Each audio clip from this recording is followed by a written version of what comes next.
हम सबका जो एक एंड गोल है दैट इज हैप्पीनेस। बट क्या कभी हम इसको क्वेश्चन करते हैं कि व्हाट इज हैप्पीनेस? और do we equate money, power, position with happiness कि एक बार ये हो गया तो उसके बाद तो खुशियां ही खुशियां हैं जिंदगी में।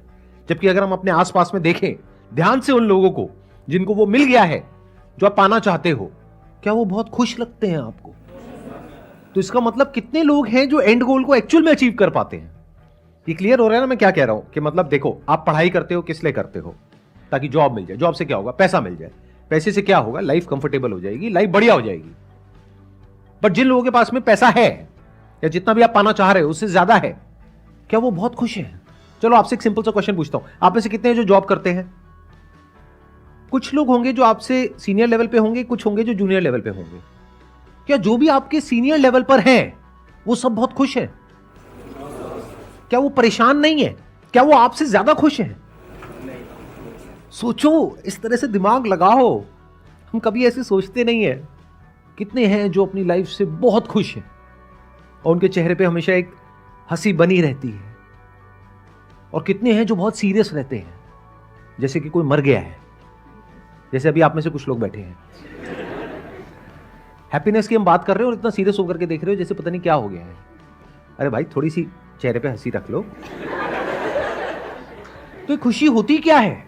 यानी जो आपका एंड गोल है लाइफ का, उसको मैं क्वेश्चन कर रहा हूं। क्योंकि अगर आप आंख खोल करके देखोगे, वो लोग जिनकी एज है मान लो 60 साल 70 साल, जब उनके साथ में आप बैठते हो तो क्या आपको कंटेंटमेंट नजर आता है? क्या आपको बहुत खुशियां नजर आती है वहां पर? क्या एक सेटिस्फैक्शन नजर आता है? तो what is happiness? Simple question. मैं अपने एक्सपीरियंस पे बोल रहा कि पॉइंट ऑफ व्यू को चेंज करके सेम इवेंट को प्रेजेंट में अगर बैड भी फील हो रहा है या सैड भी फील हो रहा है, तो उसको डिफरेंट पर्सपेक्टिव से देखने से फ्यूचर के रिगार्डिंग या पास्ट के रिगार्डिंग या प्रेजेंट में भी मुझे उससे बेटर फील होता है अपने पर्सपेक्टिव को चेंज करने से। ये जो तरीका है खुश होने का, थ्रू पर्सपेक्टिव, यानी थ्रू थॉट, थ्रू थिंकिंग, जिसको हम पॉजिटिव थिंकिंग बोलते हैं, इट वर्क्स।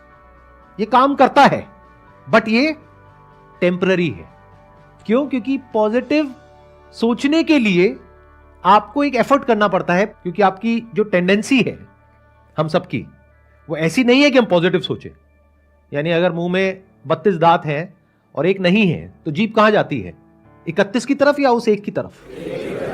तो बायोलॉजिकली भी और साइकोलॉजिकली भी हम हमेशा डेंजर को आइडेंटिफाई करते रहते हैं अपनी लाइफ में। यानी अगर आपकी लाइफ में बहुत कुछ अच्छा हो रहा है तो आपका ध्यान वहां नहीं जाएगा। जरा सा कुछ गलत हो रहा है, वहां ध्यान एकदम से चला जाएगा। और इसमें कुछ भी गलत नहीं है, क्योंकि अगर आप ऐसे नहीं होगे तो आप बेवकूफ हो। यानी कि आपकी लाइफ में कोई डेंजर है और आप देख ही नहीं पा रहे हो, तो उसको समझदार कैसे कहेंगे? बेवकूफ हो ना, मरोगे, कहीं ना कहीं जाकर के फंसोगे।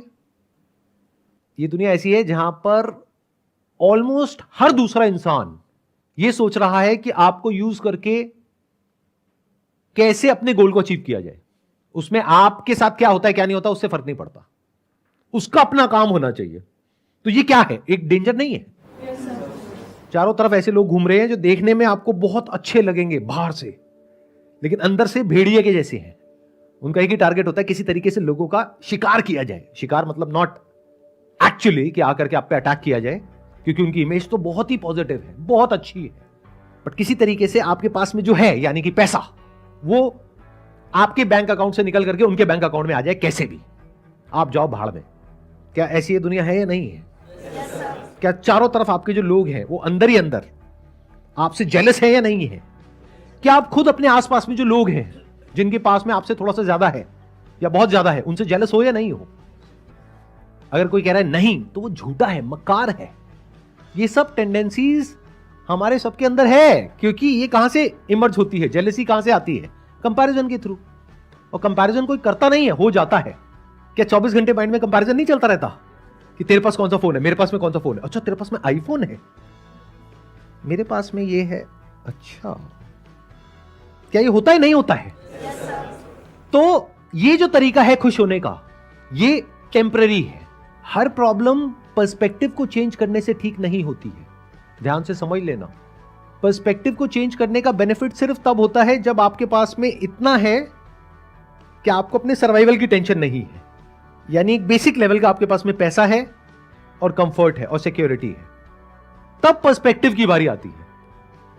अगर खाने के लिए पैसा नहीं है, भूख लग रही है आपको और आपके आसपास में जो लोग हैं, आपकी फैमिली मेंबर्स को, या घर का रेंट देने के लिए पैसा नहीं है, तो पर्सपेक्टिव का तो सवाल ही नहीं उठता।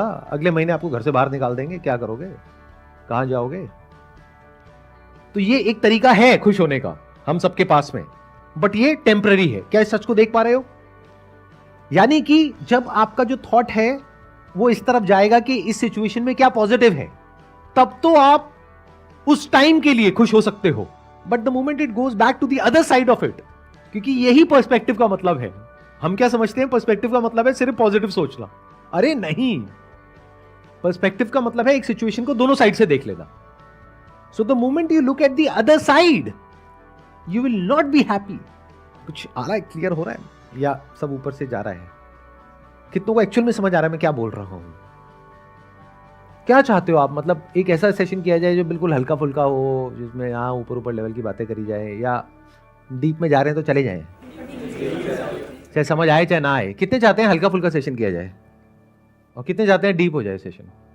देखा जाएगा सर, मरेंगे मर जाएंगे कोई नहीं, देखा जाएगा। ठीक है, तो देखते हैं। अभी ये सेशन आगे आगे जैसे जैसे हम बढ़ेंगे और डीप होता चला जाएगा। तो एक हमने देखा पर्सपेक्टिव यानी कि thought, thinking. Through thinking we can be happy, but that is temporary. Gratitude कुछ देर तक आपको खुश कर सकता है, प्रोवाइडेड उसका भी कोई बेसिस है। अगर बिना किसी बेसिस की आप ऐसे ही खुश हो रहे हो तो आप आलसी हो। फॉर एग्जाम्पल, आपने अपनी जिंदगी में कुछ भी नहीं किया है, खाली पड़े रहते हो और रोटियां तोड़ते हो, जिसको टिपिकल लैंग्वेज में कहा जाता है, और घर वाले सुबह से रात तक गालियां देते हैं, कुछ करता क्यों नहीं है, कुछ करता क्यों नहीं है। और आपके पिताजी सुबह से रात तक काम कर रहे हैं, आपकी माताजी भी काम कर रही है, आप मजे से बैठे हो, मेरी वीडियोस देख करके मोटिवेट हो रहे हो। तो बिना कुछ करे जो लोग खुश हो जाते हैं, उसका कॉज क्या होता है? लेजीनेस। कुछ करना ना पड़े, इसके लिए अपने पर्सपेक्टिव को चेंज करो और अभी के अभी खुश हो जाओ। आप कुछ बहुत बड़ा करना चाहते हो अपनी लाइफ में, लेकिन बड़ा करने के लिए बड़े सैक्रिफाइसेस भी देने पड़ेंगे। या आगे बढ़ना चाहते हो, आगे बढ़ने में रिस्क है, तो वो रिस्क आप नहीं लेना चाहते, कोई सैक्रिफाइस नहीं देना चाहते, हार्डवर्क नहीं करना चाहते, तो आप क्या कह रहे हो? अभी मैं जिस भी लेवल पे हूं वहां पे एक्चुअल में आप खुश नहीं हो। डे टू डे की प्रॉब्लम्स इतनी ज्यादा है जिसकी कोई हद नहीं है। रोज घर में पैसे को लेकर के किचकिच होती है, तो आप कोई खुश नहीं हो, लेकिन आलसी हो। आगे बढ़ने में डर लगता है, लाइफ में कुछ करने में डर लगता है, तो आपने अपना एक थॉट क्रिएट कर लिया which is kind of an escape, कि सब कुछ सही है और मैं खुश हूं। ये खुशी ज्यादा टाइम तक टिकने वाली नहीं है। अगर मैंने कोई माइलस्टोन अचीव कर लिया तो उससे फैमिली अगर मेरी हैप्पी है और मुझे उससे कोई गलत नहीं लगता, तो वो मुझे खुशी देगी। ये जो माइलस्टोन बेस्ड सक्सेस होती है, इसमें आप फ्लॉ देख पा रहे हो क्या है? नहीं मिला तो प्रॉब्लम, मिल गया तो बोर्डम, किसी ने आपसे वो माइलस्टोन छीन लिया तो क्या करोगे? वो डर तो बना ही हुआ है ना। और जो ऐसे माइलस्टोन को अचीव करके बाकी के लोग बैठे होंगे आपके साथ में, कोई आपका साथ नहीं देगा, क्योंकि सब आप ही की तरह अंदर से डरे हुए हैं। अगर आपके साथ कुछ अनफेयर भी हो रहा होगा तो क्या वो लोग आकर के आपका साथ देंगे, या कहेंगे बाहर में जाए, इसके साथ जो मर्जी हो, मुझे क्या फर्क पड़ता है, मेरी नौकरी बची रहनी चाहिए। ऐसा होता है रियल लाइफ में या नहीं होता है? तो यहां पर हैप्पीनेस कहां है? यहां पर तो दुख ही दुख है। तो ये टेम्पररी है, नंबर 1। नंबर 2, ये रिलेटिव है, जैसे कि पर्सपेक्टिव। पर्सपेक्टिव भी रिलेटिव है और टेम्पररी है। रिलेटिव का मतलब समझते हैं?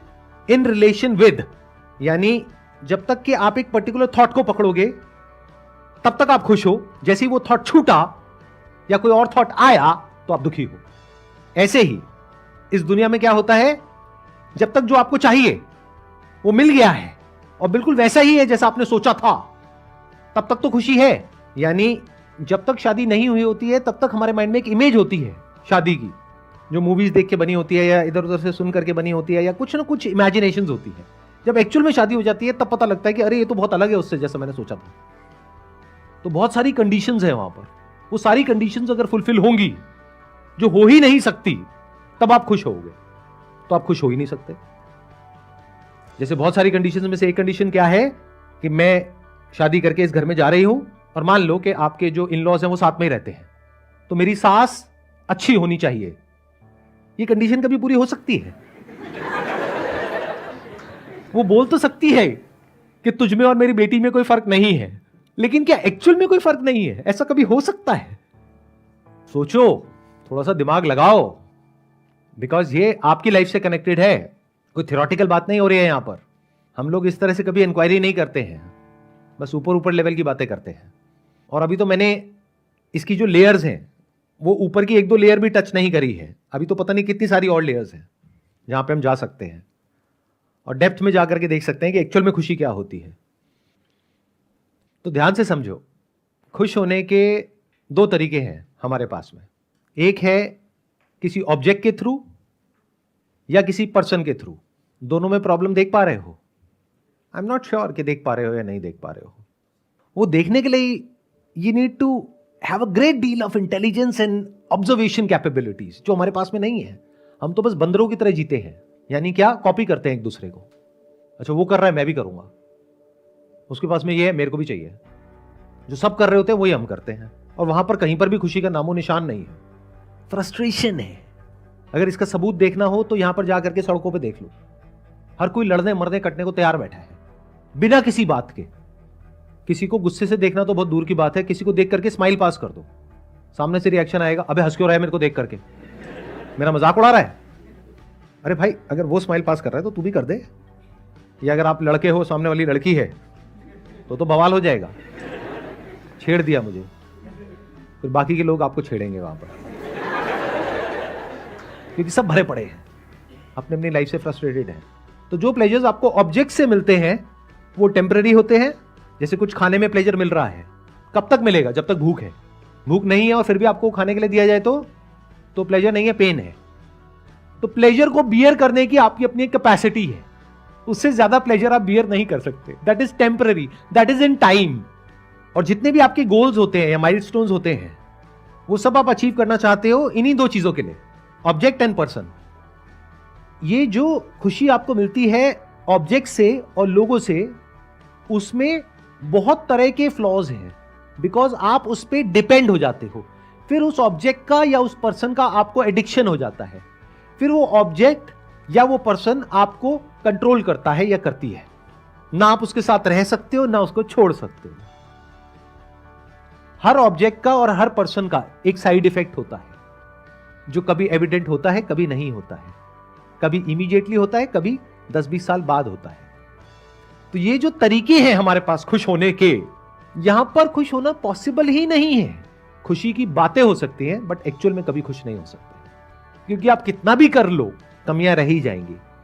इसको ये भी कह सकते हैं कि ये आपका जो बेसिक नेचर है उससे अलग है, अगर इस तरह से आप खुश होना चाहते हो तो। ये क्लियर हुआ है? नहीं हुआ? आप कहते रहे हो हुआ है, किसको क्लियर हुआ है एक बार बताओ। मैंने बहुत बड़ी बात बोली है कि ये आपके बेसिक नेचर से अलग है। हाथ ऊपर करो और माइक लेकर के बोलो। कोई भी ऑब्जेक्ट है या सब्जेक्ट है, अगर वो मेरे पास है, मैं खुशी दे भी सकता है, मेरे पर्सपेक्टिव डिपेंड करता है। लेकिन वही ऑब्जेक्ट और सब्जेक्ट कुछ भी है, मैं अगर किसी का शेयर करता हूँ तो उसमें मेरे को हैप्पीनेस मिलती है। अगर मैं किसी के कुछ करता हूँ, चाहे वो मनी से है, चाहे पैसे से है, चाहे मैं अपने शरीर से किसी के लिए सेवा कुछ करता हूँ किसी के लिए, तो उसमें जो हैप्पीनेस मिलती है ना मेरे को, दैट इज़ परमानेंट हैप्पीनेस मेरे हिसाब से। आप कह रहे हो कि किसी के लिए हम कुछ करते हैं तो खुशी मिलती है। अगर किसी के लिए हम कुछ करते हैं और सामने से अच्छा रिस्पॉन्स आता है तब तो खुशी मिलती है जी। या कभी किसी के साथ में आपने एक्चुअल में आउट ऑफ द वे जाकर के कुछ अच्छा किया और उसने कुछ बहुत बुरा कर दिया आपके साथ में, तो क्या होता है ऐसी सिचुएशन में? तो ऐसी सिचुएशन में मैं अपने मन को समझा देता हूँ कि भाई मैंने अच्छा किया, ये मेरा कदम है जो मैंने अच्छा उसके साथ किया। वो अगर नहीं बिहेव करा तो उसके लिए मैंने परेशान नहीं होना उसके लिए। बट क्या ऐसा एक्चुअल में होता है, या एक्चुअल में हमें अंदर से गुस्सा आता है उस इंसान के ऊपर और उल्टा और ज्यादा गुस्सा आता है? क्योंकि अगर आप किसी के लिए अच्छा करते हो और वो सामने से बुरा करता है तो ज्यादा गुस्सा आता है, या फिर अगर आप किसी के साथ में बुरा करते हो और वो सामने से बुरा करता है तो ज्यादा गुस्सा आता है? ये देखने में जितना सिंपल लग रहा है ऊपर ऊपर लेवल से, क्योंकि ऐसी बातें हमने सुनी है तो हमारे दिमाग में बैठी हुई है, उतना सिंपल नहीं है ये। आपको लाइफ में सबसे ज्यादा जिन लोगों पे गुस्सा आता है ना, सबसे ज्यादा, मैं बता देता हूं किसके ऊपर आता है, प्रेडिक्ट कर रहा हूं, बताना ठीक है गलत है। वो लोग जिनके लिए आपको ऐसा लगता है कि मैंने बहुत कुछ किया और बदले में देखो उसने मेरे साथ में क्या कर दिया। फॉर एग्जाम्पल, आपकी खुद की फाइनेंशियल कंडीशन अच्छी नहीं है और कोई आपका बहुत खास दोस्त है या रिलेटिव है, वो आपके पास में आया कि भाई मुझे 2 लाख रुपए चाहिए। आपने कैसे भी करके कहीं से उधार लेकर के कुछ भी करके उसको पैसे दे दिए कि भाई कब तक वापस करेगा, 2 महीने में वापस कर दूंगा। अब 6 महीने हो गए आप उसको फोन कर रहे हो, वो फोन नहीं उठा रहा है। 2 साल हो गए, वो कह रहा है नहीं देता, जा जो कर सकता है कर ले। ये गुस्सा कब तक रहेगा आपके अंदर? पूरी लाइफ के लिए। तो ये जो हमको लगता है ना कि किसी के लिए अच्छा करके कुछ अच्छा हो जाता है, that is also conditional and relative to the response of the other person. अगर सामने वाले की आंखों में और उसके दिल में और उसके एक्शंस में आपको ग्रैटिट्यूड दिखेगा, आपको ये दिखेगा कि I am thankful to you, तो आपको खुशी होगी। बट अगर वो आपको ही हार्म कर देगा तो आपको दुख होगा। जैसे फॉर एग्जांपल कहीं पे जॉब करते हो, आपने किसी की बहुत हेल्प करी और जब मौका आया तो आपके सर के ऊपर पैर रखे वो ऊपर चला गया है, गुस्सा आता है? नहीं आता है। तो अब एक स्टेप और आगे बढ़ते हैं। ये जो तरीके हैं हमारे पास में, जो भी मॉरल साइंस की बुक्स में है या जो भी अलग अलग तरह के लोगों ने हमको बताए हैं, सिखाए हैं खुश होने के, जिन्होंने भी खुशियों के बारे में बात करी है, मेरे स्टैंड पॉइंट से अगर आप देखोगे, जहां तक मैं लाइफ को समझ पाया हूं, वो सब एक स्कैम है, टोटल स्कैम है। मतलब आपकी जो डिफॉल्ट थिंकिंग है वो कुछ और है, उससे अलग आपके माइंड में एक इमेज क्रिएट कर दी जो प्रैक्टिकली अचीव करना पॉसिबल ही नहीं है, और उसको कुछ देर के लिए आप अचीव करते हो और आपको लगता है कि मैं तो खुश हो गया हूं। फॉर एग्जाम्पल, आपकी बॉडी का जो बेसिक नेचर है उसमें हंगर है, थर्स्ट है, भूख प्यास है या नहीं है किसी के भी, तो आपको प्यास लगती है। अब मैंने क्या किया, मैंने आकर के आपको बोला कि काम करो, अपनी प्यास को ना कंट्रोल करो। बेसिक नेचर आपका क्या है? थर्स्ट, प्यास। मैंने एक नया कॉन्सेप्ट आपके माइंड में प्लांट कर दिया कि ये देखो, मैंने अपनी प्यास को कंट्रोल किया, अपनी बॉडी को, अपने सेंसेस को वश में किया और मैं सुखी हो गया। अब आप कंट्रोल कर रहे हो, एक्चुअल में नहीं कर रहे हो क्योंकि आप कर ही नहीं सकते, बट ऐसा आपको लग रहा है कि मैं कंट्रोल कर रहा हूं, यानी उसके बारे में सोच रहे हो। मुझे प्यास नहीं लग रही है। प्यास का ना लगना ही खुशी है, पानी के बारे में ना सोचना ही खुशी है। मेरे मन में ना तो पानी के थॉट्स आ रहे हैं ना प्यास के थॉट्स आ रहे हैं। कब तक रहेगी ये खुशी? रहेगी, ऐसा नहीं है नहीं रहेगी। कब तक रहेगी मुझे ये बताओ? जब तक प्यास ना लग जाए। समझे नहीं समझे? तब आपकी असलियत सामने आएगी। अरे ये क्या हो गया, इन्होंने तो कहा था ये सोचते रहो, ये करते रहो, उससे प्यास नहीं लगेगी, ये तो प्यास लग गई वापस से। अब क्या करूं? अब जो ये कह रहे हैं गुरुजी वो करूं या वो करूं जो मेरी बॉडी कह रही है? एंड में जीत किसकी होगी? बॉडी की। पानी पीने में खुशी मिलेगी। पानी पीने में खुशी नहीं मिलेगी। पानी पीने के बाद में आपको रिग्रेट होगा, गिल्ट महसूस होगा इस थॉट की वजह से कि पानी को पीना बुरा होता है। तो अब आप और फंस गए हो। आपकी जो पानी को पीने से खुशी मिलती थी वो खुशी भी छीन ली है उस इंसान ने, जिसने आकर के ऐसे ऐसे कॉन्सेप्ट्स आपके माइंड में डाल दिए हैप्पीनेस के, जो बिल्कुल भी प्रैक्टिकल नहीं है और बकवास है। तो अब आपको पानी पीने के बाद भी खुशी नहीं मिलेगी। मैं पानी का एग्जांपल दे रहा हूं, लेकिन जो भी आपके सेंसेस के थ्रू होता है, जो आप में भी होता है, जानवरों में भी होता है, उस सबको आप यहां पर फिट कर सकते हो। आई बात समझ में मैंने क्या बोला है? नहीं आई ना? कितनों को आई?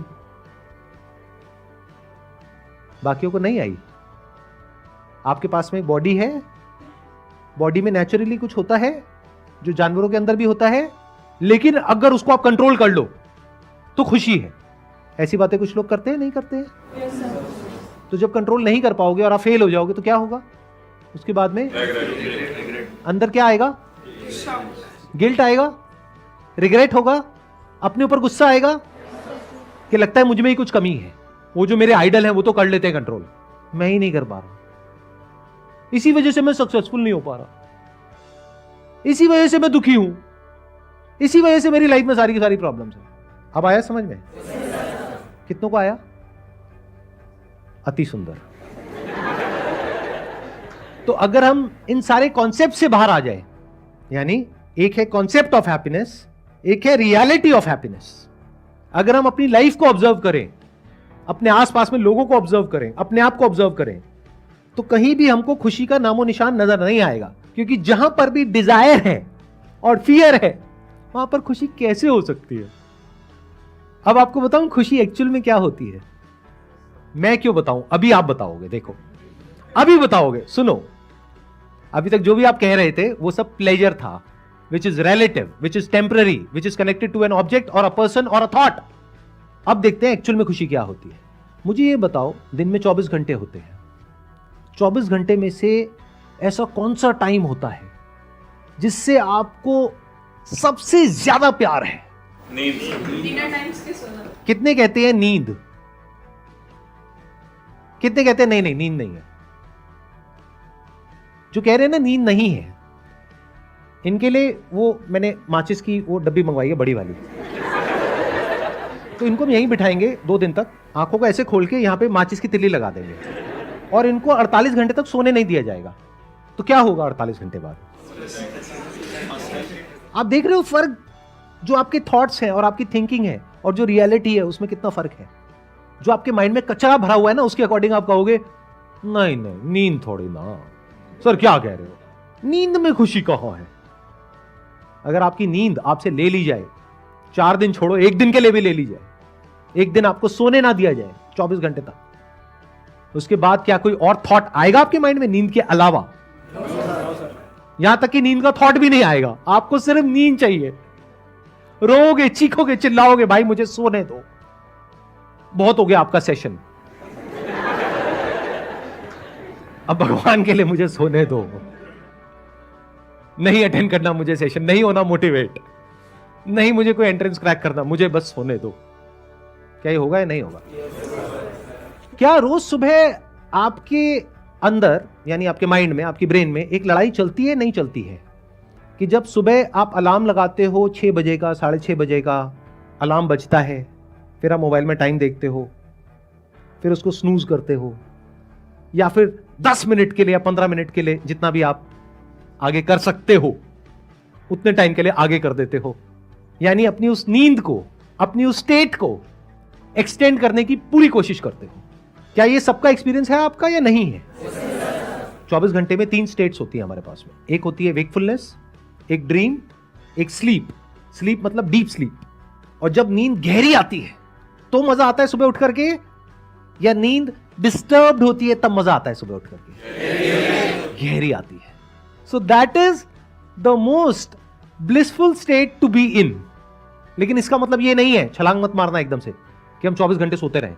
अगर कुछ ऐसा हो जाए कि जिस वक्त आप जाग रहे हो उस वक्त कुछ ऐसा हो रहा है जो गहरी नींद में होता है, तो क्या कमाल हो गया है? नहीं हो? क्या इसको खुशी कहोगे?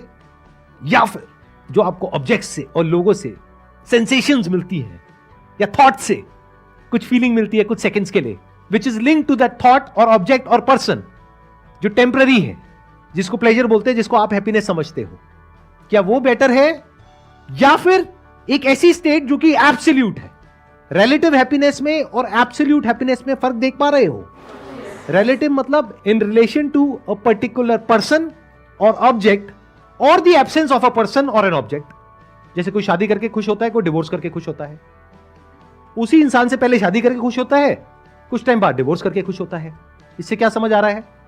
किसी की खुशी प्रेजेंस ऑफ पर्सन में है, किसी की एब्सेंस ऑफ पर्सन में है। किसी की प्रेजेंस ऑफ एक सिचुएशन में है, यानी एक जॉब के लिए आपने तैयारी करी 10 साल, वो जॉब लग गई, अब आप 24 घंटे यही सोच रहे हो कि किस तरह से यहां से पीछा छूटे, इस जगह से बाहर निकलो, कहीं और जाओ, और कंपनीज में आप अप्लाई कर रहे हो। तो आपकी खुशी अब किस में है? उस जगह से हटने में। तो everything is relative, it's connected, और it is connected to your thought और फीलिंग और इमोशन और सेंसेशन। देख पा रहे हो यहां तक? तो एक खुशी हो गई रिलेटिव, कनेक्टेड टू समथिंग और समवन। एक है absolute, which is not connected to anything और एनीवन, जो होता है गहरी नींद में। गहरी नींद में आप किस इंसान से कनेक्टेड होते हो, किस चीज से कनेक्टेड होते हो? गहरी नींद में क्या आप अमीर होते हो या गरीब होते हो? ना अमीर खुश है ना गरीब खुश है, because that is relative, that is connected to money. ना पढ़ा लिखा खुश है ना पढ़ा लिखा खुश है, because that is connected to knowledge. But क्या जब आप गहरी नींद में होते हो आप बहुत ज्यादा एजुकेटेड होते हो या अनएजुकेटेड होते हो? ना आप एजुकेटेड होते हो ना अनएजुकेटेड होते हो। क्या किसी के बेटे होते हो या किसी के बाप होते हो? सोचो, सारा दुख यहीं पर है। एक आदमी दुखी नहीं होता है, या तो किसी का बेटा दुखी होता है अपने माँ बाप की वजह से, या किसी का बाप दुखी होता है अपने बच्चों की वजह से। सोते वक्त ऐसा क्या होता है? आपकी ब्रेथ चल रही होती है या नहीं चल रही होती है? चल रही होती है। डाइजेशन चल रहा होता है, नहीं चल रहा होता है? बॉडी के सारे फंक्शंस प्रॉपर्ली चल रहे होते हैं या खराब तरीके से चल रहे होते हैं? जो गहरी नींद होती है वो एक हीलिंग स्टेट होती है, उसमें बॉडी अपने आप को हील कर देती है। अगर गहरी नींद में आप एक्चुअल में हो तो नींद मतलब एब्सोल्यूट हैप्पीनेस, यानी जब आप कॉन्शियस और सबकॉन्शियस दोनों को ट्रांसेंड कर चुके हो, conscious mind and your subconscious mind दोनों को ट्रांसेंड कर गए हो, उसको नींद बोलते हैं। आया समझ में? नहीं आया? देखो, जब हम जाग रहे होते हैं तो हमारा कॉन्शियस माइंड एक्टिवेटेड होता है और सबकॉन्शियस माइंड भी एक्टिवेटेड होता है। वो सबकॉन्शियस जो आपसे कुछ ऐसा करा रहा होता है जो कॉन्शियसली आप नहीं करना चाहते लेकिन करना पड़ता है, क्योंकि सबकॉन्शियस की पावर कॉन्शियस से ज्यादा है। अब इसको मिस्टिकल मत बनाना। सबकॉन्शियस मतलब क्या? जो भी बचपन से लेकर के आज तक आपके एक्सपीरियंसेस हैं, और कॉन्शियस मतलब क्या? जो सही और गलत का कॉन्सेप्ट आपके दिमाग में बैठा हुआ है। कौन जीतता है इस लड़ाई में? Subconscious in majority of the cases. कुछ केसेस में कॉन्शियस जीतता है, जब उस कॉन्शियस को आप बार बार री इन्फोर्स करते हो, उस थॉट को, और एफर्ट करते हो और किसी तरीके से उस सबकॉन्शियस को जीतने की कोशिश करते हो, लेकिन लॉन्ग टर्म में हमेशा सबकॉन्शियस जीतता है। सोच कुछ और रहे होते हैं, बोल कुछ और रहे होते हैं, बोलना कुछ और चाहते हैं, कर कुछ और रहे होते हैं। किसी को मुंह पे अच्छा बोल रहे हैं, अंदर से बुरा सोच रहे हैं, मतलब कि अंदर पूरी तरह से डिसऑर्डर है। वेकिंग स्टेट में ऐसा ही होता है, नहीं होता है? अगर अपने अंदर झांक के देखोगे तो पता लग जाएगा, अगर रुक करके देखोगे तो ये एक एंडलेस स्ट्रगल है जो चलती ही रहेगी। फिर चाहे आप इंडिया में हो, चाहे यूएस में हो, चाहे यूके में हो, कहीं भी हो, उससे कोई फर्क नहीं पड़ता। हर इंसान स्ट्रगल कर रहा है। क्या इस स्ट्रगल को देख पा रहे हो अपने आसपास में, या नहीं देख पा रहे? अगर नहीं देख पा रहे अपने आसपास में क्योंकि आप बिजी हो अपने ही थॉट्स में सुबह से रात तक, तो अपने आप को देख लो। एंडलेस एफर्ट है, एंडलेस स्ट्रगल है, इसी को स्ट्रेस बोलते हैं। इसकी वजह से सब तरह की बीमारियां हमको लग जाती है, और जितनी बीमारियां लगती हैं फिजिकली, उतना स्ट्रेस और बढ़ता है साइकोलॉजिकली। फिर साइकोलॉजिकली जितना स्ट्रेस आता है उतना ही फिजिकली आप और बीमार होते हो। ये लूप बन जाता है। ये होता है वेकिंग स्टेट के टाइम पे। ड्रीम में क्या होता है? आपका जो सबकॉन्शियस है वो एक्टिवेट हो जाता है। कुछ ऐसा हो रहा होता है जो आप जागते हुए नहीं कर सकते, वो सब आप ड्रीम में करते हो। चाहे आपके डिजायर्स हैं या फियर्स हैं, वो सब मैनिफेस्ट होते हैं at the time of dream. तो ड्रीम में क्या दिख रहा है आपको? जो आपके सबकॉन्शियस डिजायर्स हैं, यानी जो आप एक्चुअल में हो अंदर से, वो सब आपको ड्रीम में नजर आ जाता है। वेकिंग स्टेट में तो आप सब नौटंकी करने में माहिर हो, होते कुछ हो, दिखाते कुछ हो। ड्रीम में आपकी असलियत सामने होती है। असलियत इन द सेंस कि जो माइंड में एक्चुअल में आप अंदर हो, क्योंकि वहां पे कॉन्शियस भी एक्टिवेट हो जाता है। सबकॉन्शियस एक्टिवेटेड है, मतलब कॉन्शियसली आप ड्रीम को क्रिएट नहीं करते हो, अपने आप कुछ हो रहा होता है, कुछ चल रहा होता है बेस्ड अपॉन जो भी अंदर एक्सपीरियंसेस पड़े हैं, इमोशंस है, फीलिंग्स है, डिजायर्स है, फियर्स है, उसके अकॉर्डिंग कुछ मैनिफेस्ट हो रहा होता है। तो ड्रीम भी तब तक ही अच्छी लगती है जब तक वो आपके हिसाब से चल रही है। जैसे ही उसमें कुछ ऐसा होता है जो आपके हिसाब से नहीं होता है, तो सपना टूट जाता है, आपकी नींद टूट जाती है। तो वो भी रिलेटिव है। Your dream is also relative. जब तक वो हो रहा है जैसा आप चाहते हो, तब तक सपना अच्छा है। जैसे ही कुछ ऐसा हो रहा है जो आप नहीं चाहते हो, तो सपना बुरा है, यानी कि दुख है। तो गहरी नींद में क्या होता है? ना आपका कॉन्शियस एक्टिवेटेड होता है, ना सबकॉन्शियस एक्टिवेटेड होता है, लेकिन आपकी बॉडी के सारे फंक्शंस परफेक्टली चल रहे होते हैं। जितनी भी दुनिया की बुक्स हैं या जितनी भी बातें हैं, जो भी कुछ है, वो सिर्फ इन्हीं दो के बारे में है, यानी कॉन्शियस और सबकॉन्शियस, यानी वेकिंग स्टेट और ड्रीम्स। कुछ लोग हैं जो ड्रीम के ऊपर ही रिसर्च करते रहते हैं, वो सबकॉन्शियस पे रिसर्च कर रहे हैं, बुक्स लिख दी है सबकॉन्शियस के ऊपर। और बहुत सारे लोग हैं जो वेकिंग स्टेट के बारे में ही बात करते हैं। वेकिंग में ये करो, वो करो, वो करो, वो करो, ये करने से ये हो जाएगा, वो करने से वो हो जाएगा। कुछ भी करने से कुछ नहीं होता है, सब टेम्परेरी है, ये सत्य है। इसका मतलब ये नहीं है कि आप कुछ ना करो, करना तो पड़ेगा, आप चाहे चाहो चाहे ना चाहो। भूख लगेगी तो खाना चाहिए, खाने के लिए पैसा चाहिए, तो कुछ तो करना ही पड़ेगा। तो जब भी मैं ये सब कह रहा हूं, मैं ये नहीं कह रहा कि सो जाओ 24 घंटे के लिए। जो करना है वो तो आपको करना ही पड़ेगा। अगर बच्चा पैदा कर दिया है तो उसको बड़ा तो करना ही पड़ेगा, उसको पालना पड़ेगा, उसको छोड़ नहीं सकते ले जा करके कहीं पर। तो जो अपनी रिस्पॉन्सिबिलिटीज है उसको तो पूरा करना ही पड़ेगा। मैं क्या कह रहा हूं, उस तरीके से अगर आप खुश होने के चक्कर में हो, वो पॉसिबल नहीं है। तो खुशी क्या है? To go beyond the conscious and the subconscious. अब ये गहरी नींद में अपने आप हो जाता है, इसीलिए लोगों को नींद से इतना प्यार है, इसीलिए लोग कुछ ऐसी ड्रग्स कंज्यूम करते हैं, कुछ ऐसी मेडिसिन कंज्यूम करते हैं, एल्कोहल कंज्यूम करते हैं, ताकि उनकी जो ब्रेन के कुछ ऐसे पार्ट्स हैं वो रिलैक्स हो जाए और उनको नींद आ जाए। तो क्या ये जो 3 स्टेट्स हैं, यानी waking, dreaming and deep sleep, इसके अलावा कोई चौथी स्टेट भी है जिसके बारे में इस दुनिया को कुछ नहीं पता है? अगर तो वो चौथी स्टेट नहीं है तो कोई उम्मीद नहीं है, खुशी का कहीं कोई नामो निशान नहीं होने वाला। मिल गया तो भी, जो आप सोच रहे हो वो मिल गया तो भी, और नहीं मिला तो भी, शादी कर ली तो भी, डिवोर्स कर दिया तो भी, जॉब मिल गई तो भी, नहीं मिली तो भी, प्रमोशन हो गई तो भी, नहीं मिली तो भी, पैसा आ गया तो भी, नहीं आया तो भी, सेटिस्फैक्शन की बातें होंगी बट एक्चुअल में कहीं भी नहीं होगा। तो अगर आप इंक्वायर कर सको कि क्या कोई चौथी स्टेट है जिसके बारे में कहीं कोई बात नहीं कर रहा है, यानी कि क्या absolute happiness, not relative happiness. अब सुनो, ध्यान से सुनो, ध्यान से समझो। अगर जागते वक्त कुछ ऐसा हो जाए कि आप पूरी तरह से जागे हुए हो, यानी आंखें खुली हुई हैं, कान खुले हुए हैं, आप बोल भी रहे हो, सुन भी रहे हो, सोच भी रहे हो, लेकिन कुछ ऐसा हो रहा है अंदर जैसा कि गहरी नींद में होता है। गहरी नींद में क्या होता है? कोई कॉन्शियस या सबकॉन्शियस थॉट नहीं होता है। कोई भी थॉट है आपका, कैसा भी थॉट है, उसका ग्राउंड क्या है? मैं, मेरा, मेरे, the self. If you can transcend the self, यानी जो आपके थॉट का सेंटर पॉइंट है, उसके सच को अगर आप देख सकते हो, ये जो लिखा है यहां पे, डिस्कवर योरसेल्फ, तो you will be free from thought related to the self, which is like deep sleep while you are fully awake.